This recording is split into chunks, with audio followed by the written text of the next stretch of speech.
जो सड़क 3 साल पहले बन गई उसका बंद कमरे में उद्घाटन कर दिया। तो कोई राजघराने में पैदा हो गए, कोई ऐसा कौन सा लोकतंत्र की आप बात करते हो। प्रधानमंत्री ये कहते हैं कि मैं प्रधान सेवक हूँ।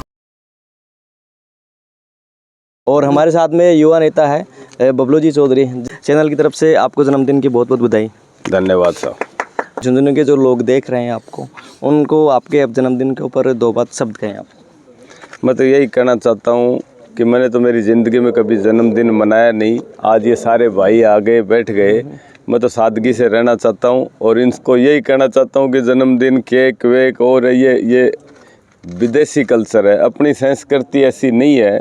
अपन तो कोई चूरमा खिलाने वाले उस स्टाइल के आदमी हैं। उस स्टाइल का केक लेकर आना चाहिए वो हाँ वैसे ही। और मैं तो यही कहना चाहूँगा कि जो धरातल पे जो चीज़ है, अपन टेलीविज़न और इनके बॉलीवुड हॉलीवुड वाले स्टाइल से नहीं चल के अपनी संस्कृति के हिसाब से, अपने जो भारतीय संस्कृति है उसके हिसाब से, पुराने आदमियों के विचारों के हिसाब से अपने को चलना चाहिए और उसी को अपने को आदर्श मानना चाहिए।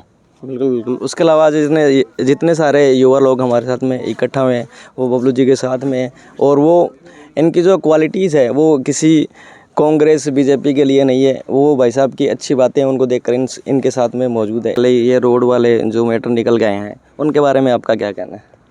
मेरा तो यही कहना है कि ये सरकार 4 साल इसके कार्यकाल हो गया। इस सरकार ने आने के बाद में 2 साल तो कोई कोरोना काल में निकाल दिए, कुछ समय लंपी की बीमारी आ गई, 50 दिन से ज़्यादा दिन ये सरकार होटलों में रही। ये लोकतंत्र की बात करते हैं, मुख्यमंत्री जी खुद कहते हैं कि हमारे विधायक, उनकी पार्टी के विधायक 10-10 करोड़ रुपए लिए, इस बात का वो कहते हैं मेरे पास प्रमाण है। तो ये तो मखौल बन गया राजनीति का।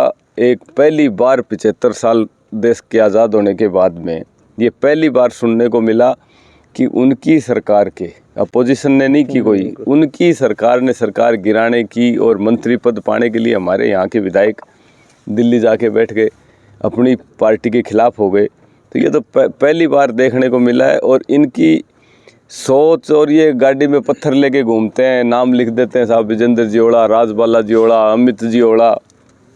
उनको कोई भी कोरोना काल में किसी ने नहीं देखा, एक दिन वो नज़र नहीं आए, न लंपी की बीमारी में नज़र आए, न कोई और किसी के सुख दुख में, किसी के बैठक में, किसी की शादी में आपको नज़र नहीं आएंगे। वो नज़र आएंगे सिर्फ जब ये आज मंत्री जी झुंझुनू दौरे में फलानी जगह स्वागत, वहाँ पे उद्घाटनों में भी आपके समाचार पत्र और मीडिया के माध्यम से ये बात भी कोई अपोजिशन नहीं कह रहा। ये तो आप लोग ही निकाल के लेके आए हो कि सब जो सड़क 3 साल पहले बन गई उसका बंद कमरे में उद्घाटन कर दिया। तो जनता बेवकूफ़ थोड़ी है। बिल्कुल सही है। उसको जो बेवकूफ़ समझते हैं वो खुद बेवकूफ़ हैं, जो किसी को वोट लेने के लिए झूठे दिलासे दिलाते हैं, हम ये कर देंगे वो कर देंगे, फिर आते ही वो नदारद हो जाते हैं। कोरोना काल कहीं है नहीं, उसके बावजूद 2-2 मास्क लगा के आप मीडिया वाले इस बात को ज़्यादा समझते हो कि उनसे ये पूछिए ना कि आप 2-2 मास्क लगा के इतनी दूरी रखते हो जनता से, तो इतना ही डर लगता है तो घर बैठो ना अपने। सही है। भाई बपोती थोड़ी है ये, कोई राजा रजवाड़ों का राज थोड़ी है। आप घर बैठिए, आपको इतना डर लगता है, बिल्कुल आपको इतना डर है तो फिर आपको घर बैठना चाहिए। ये तो कहीं प्रतिबंध नहीं है, उसके बावजूद डबल मास्क लगा के दूर से बातें करते हैं, उद्घाटन करते हैं।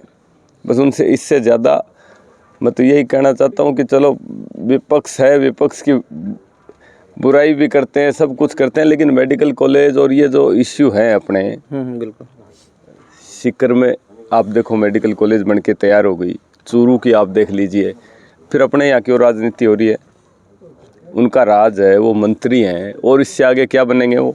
बिल्कुल सही है। तो मेरा तो यही कहना है कि कोई जनता को बेवकूफ़ समझे, कोई भी महामारी ऐसी आ जाती है, कोई और आ जाती है, तो जनप्रतिनिधि एक सेवक होता है। यहाँ के प्रधानमंत्री ये कहते हैं कि मैं प्रधान सेवक हूँ, इस देश का प्रधान सेवक हूँ मैं, ये कहते हैं वो। बिल्कुल। तो जनप्रतिनिधि तो सेवक ही है, जो सेवा ही नहीं कर सकता, जो काम ही नहीं आ सकता, फिर उसको अधिकार ही नहीं है बनने का। नहीं सही है वो। क्योंकि जनता ने ही बनाया उनको। तो मेरा तो जनता की यही सेवा कहना ही है कि झुंझुनू जैसा जिला जिसकी बात प्रधानमंत्री जी कहते हैं कि मैं यहाँ जब झुंझुनू आए तो आप मौजूद होंगे, वो कहते हैं कि मैं झुंझुनू की मिट्टी को मेरे माथे से लगाने आया हूँ। आपने कल परसों सुना होगा बिल्कुल। राज्यसभा में जब जगदीप जी धनखड़ जी का पहला दिन था, हाँ उन्होंने कहा कि आप उस जिले से आते हो जो शहादत में सबसे आगे है। बिल्कुल। मतलब प्रधानमंत्री जिस जिले का नाम लेता उस जिले की हालत ये कर दी। सही बात। सही है। उसको सबसे पीछे की लाइन में ले जाके खड़ा कर दिया।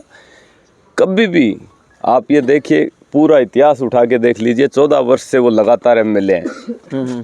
14 साल में आप ये देखना विधानसभा की कार्रवाई जितनी बार चली है, कोई झुंझुनू का मुद्दा उठाया है कभी आज तक? नहीं। तो ऐसे पप्पुओं को बना के बस बैठा रखा है।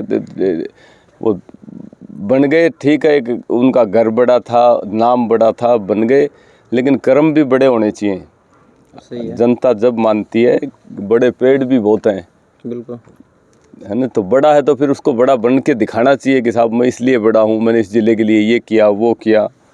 हम तो ये मानते हैं कि झुंझुनू को नहर के नाम पे 50 वर्षों तक एक परिवार को वोट दिए। हाँ बिल्कुल। ये बात मैं नहीं कहता, ये पुरानी आज तक के उनके भाषण निकाल के देख लीजिए। जब से राजनीति में है ना, उस दिन से ये करें कि झुंझुनू में नहर लाएंगे। सही है। बिल्कुल। कोई यही बात है। डीपीआर बनी हो, कोई नहर की बात चली हो, कोई बनी हो, तो आप बता दीजिए। ये तो सवाल आपको पूछने चाहिए उनसे कि मंत्री जी ये तो बताओ कि कोई राजघराने में पैदा हो गए, कोई ऐसा कौन सा लोकतंत्र की आप बात करते हो। तो यही कहना है कि झुंझुनू जैसे जिले को, जिसका नाम सबसे अग्रणी है, और मैं तो ये चाहता हूँ, मतलब मेरे सपने से भी सुंदर इसको बनाना चाहता हूँ। अगर मेरे को मौका देगा मालिक तो ज़रूर ये प्रयास करेंगे। गुड, सही बात। बिल्कुल सही बात है। जल्दी ऐसा हम तो संघर्ष में साथ हैं जी। कोई भी बात हो, चाहे कोई भी वर्ग हो, कोई जाति धर्म हो और कोई पार्टी हो, उसके लिए तैयार है। बाकी ऊपर मालिक देख रहा है सब कुछ, तो सही होगा जो भी होगा। ओके, धन्यवाद।